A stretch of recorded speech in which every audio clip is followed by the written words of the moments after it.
What's up guys, Hunter Frontier back at it again with another video, and in this video guys, we're going to be going over the pre-sales over on gamerschoice.com for the new Megatins. So of course, there has been a lot of controversy for the past few weeks regarding the Megatins, the rarities, right? Why does a Starlight Rare have to kind of replace a Core Center Secret Rare and devalue it?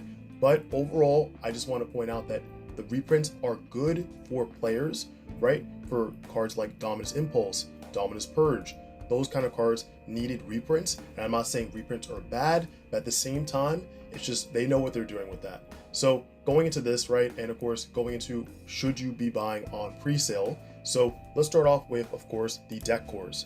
So going into the deck cores here, we have a bunch of deck cores, and I have to say, I think these are probably the most deck cores I've seen for a Megatin release.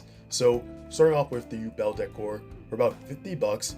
You are getting, again, the majority of them, which is great. You know, the most important one I will say is the field spell, because that one was always the most expensive one. So that's great to see there. 50 bucks. I don't know, you kind of have to like make your own assumption there, but again, you get everything. That's what's great about getting deck cores. You don't have to go ahead and just buy like, you know, 6 copies of this from this seller and kind of go back and forth of like, oh, these two cards, and then now you can just get everything at once. So next up, we do have the White Forest Azamina deck core. This is great. I'm glad that we are seeing the White Forest cards getting reprinted. It has been a minute for them too, so it's great to see all of those included. Then you have the voiceless voice. Why does that not sound correct? Okay, anyway, but we have this for 30 bucks, and I know, you know, it was a meta contender for a long time. Well, I guess more recently, but you can see that it definitely fell out of the meta, so it's great to see it included here, so then now people have a chance to play it again and continue on like that. Next up, then we have Tenpai. Tenpai has been making sort of like comebacks, regardless of the ban list that, you know, the hits received a long time ago. So for it to still get this here is not bad as well, 40 bucks. And just kind of going down through everything, Shiny Sarcophagus is great here because it was amazing that that card was getting reprinted in this set. You have Ryzeal, like, see, there's so many different decks, meta decks too, that are getting reprinted here. Rose Dragon is a great one. Small Raid Raptor, a deck core here. For a Ryzeal, good for 50 bucks, that's not bad. And then Ragnaraka for 13 bucks. Again, you get everything, the majority, like the chunk of it, you're getting together. You have Primite, which is interesting. You have Monarch. You have Mimighoul, which is great. Again, another deck that was in the meta, but didn't really go to the heights that people wanted to go. But really cool that it's getting, you know, everything in there. Metamorphosis, Mermeal. You have Memento. Great to see Memento in here. Perfect.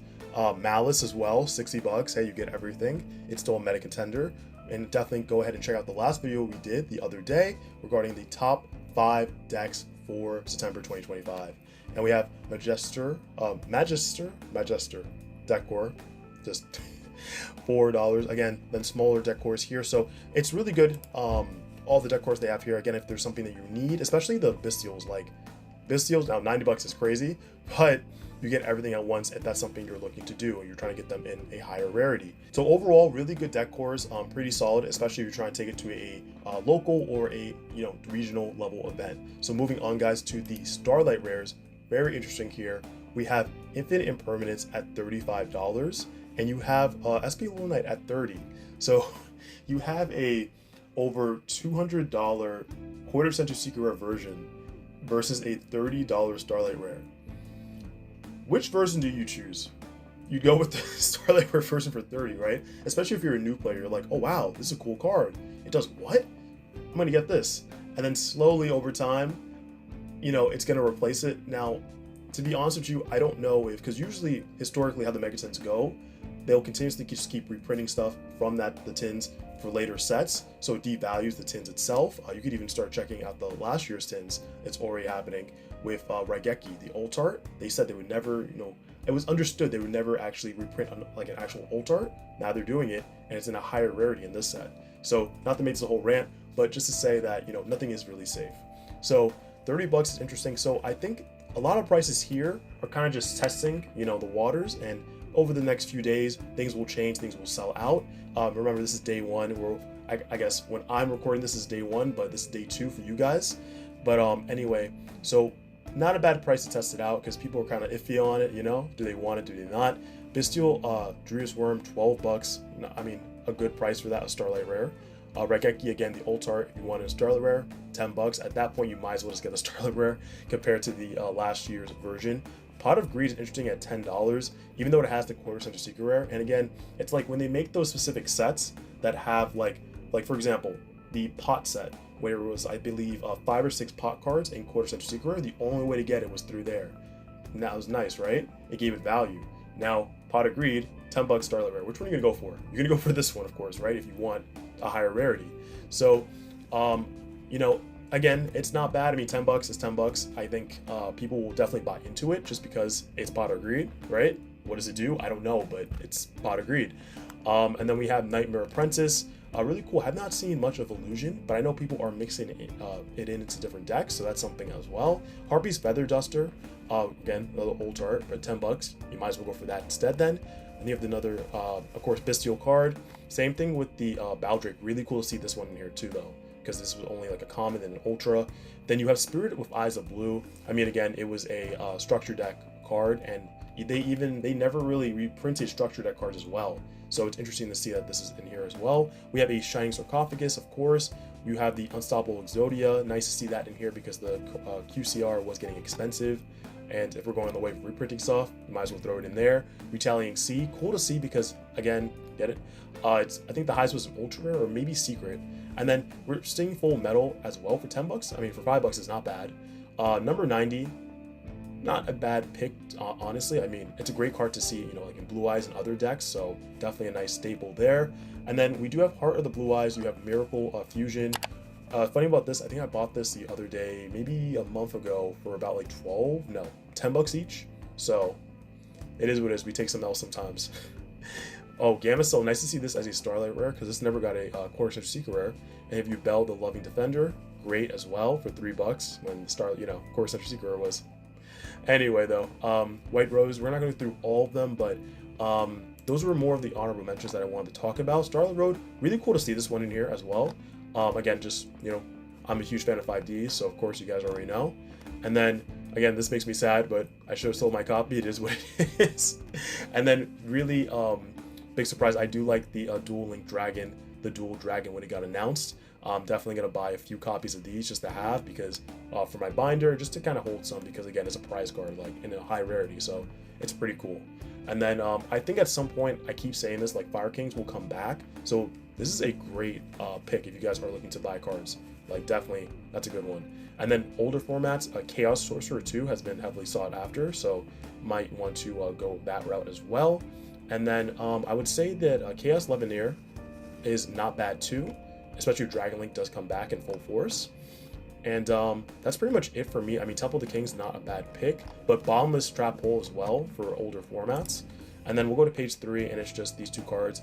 Boral Code Dragon, not bad. I mean, it's $1, so you're not really losing out on much. And again, it's a great Link monster, so definitely consider that. Moving on to the Prismatic Secret Rares here. Of course, from high to low, we do have the Mold Charming Polaria, and $45 off the gate. I think you already know. I mean, again, this is the one that didn't get as many reprints or as many recent reprints compared to the other ones, right?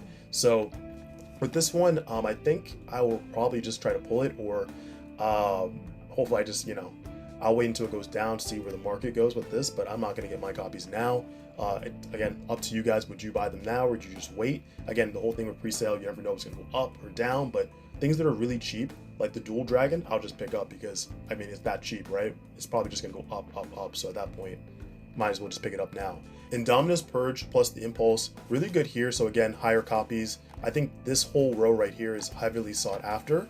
Then, of course, you have the Warloses, which, again, I mean, just another reprint in there.